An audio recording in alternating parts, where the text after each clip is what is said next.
حسبي ربي جل الله ما في قلبي غير الله نور محمد صلى الله لا إله إلا الله. Teman-teman yang melakukan Allah, khusyuk itu bukanlah menerjemah.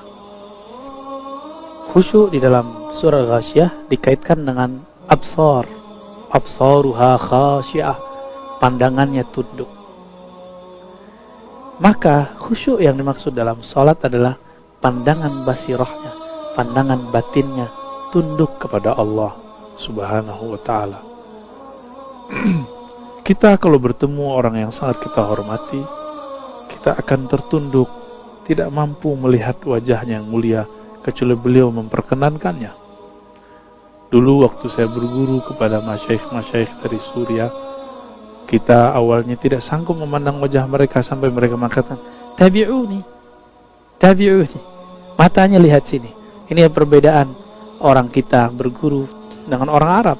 Kita berguru ke kiai-kiai, masyaikh kita, mata kita tertunduk. Ini yang disebut adab. Tapi bagi mereka melihat wajahnya yang disebut beradab, itu juga disebut khusyuk. Betul, banyak metode untuk khusyuk. Tapi Nabi tidak pernah memaksakan umat untuk menerjemah dan memahami bacaan yang kita baca. Inilah masalah dosa-dosa kita yang sudah kita timbun lama. Kita belajar Al-Quran cuma belajar hafalannya, bacaannya, tapi tidak melatihkan memahami maknanya. Maka orang-orang di luar agama kita, peneliti-peneliti dari barat sana, mereka heran, kenapa ada orang Islam baca Quran tapi dia tidak mengerti isinya. Membacanya lancar tapi pemahamannya tidak mengerti. Ini aneh daripada umat Islam. Sedangkan di agama mereka, kitab-kitab sucinya diterjemah. Meskipun kemudian pasti terjadi beberapa perubahan, tapi targetnya mereka membaca lalu faham. Di dalam Islam, untuk menjaga keutuhan, kemurnian, keotentikan Quran tidak boleh dibawakan yang di dalam sholat itu adalah Quran terjemahan. Mesti Quran yang asli, itu teks Arabnya. Di luar itu kita boleh menerjemah. Tapi teman-teman, metode memahami bacaan untuk khusyuk itu metode biasa, metode lama. Ini yang diistinbatkan orang, janganlah kamu sholat wa antum sukara. Jangan kamu sholat, kamu dalam keadaan mabuk sampai kamu sadar apa yang kamu baca. Tapi orang yang membawa makna ayat ini kemana khusyuk, ini tidak memahami asbabun nuzulnya dengan baik. Asbabun nuzul ayat ini adalah orang-orang yang sholat dalam keadaan mabuk, dan mereka tidak memahami apa yang dia baca, nggak sadar apa yang dia baca, sehingga merubah beberapa ayat.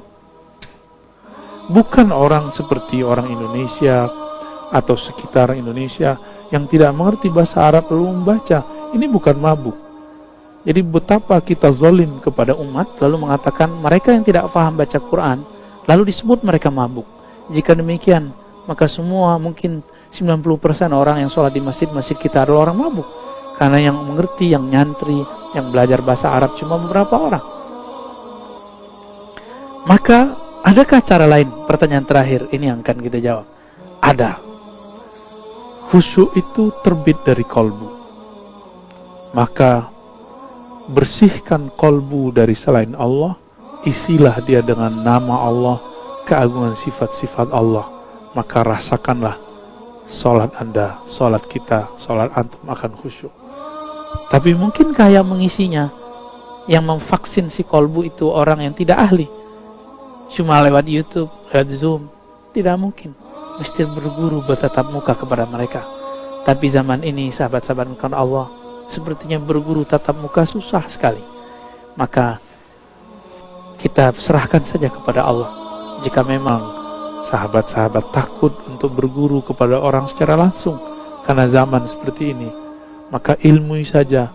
Lalu ketika selesai sholat, astaghfirullahalazim, minta ampun kepada Allah karena sholatnya tidak khusyuk. Jangan berhalakan khusyuk, tapi sembahlah Allah yang menyuruh kita untuk sholat. Dan khusyuk itu adalah hadiah dari Allah yang mau mengisi kolbunya dengan nama-namanya.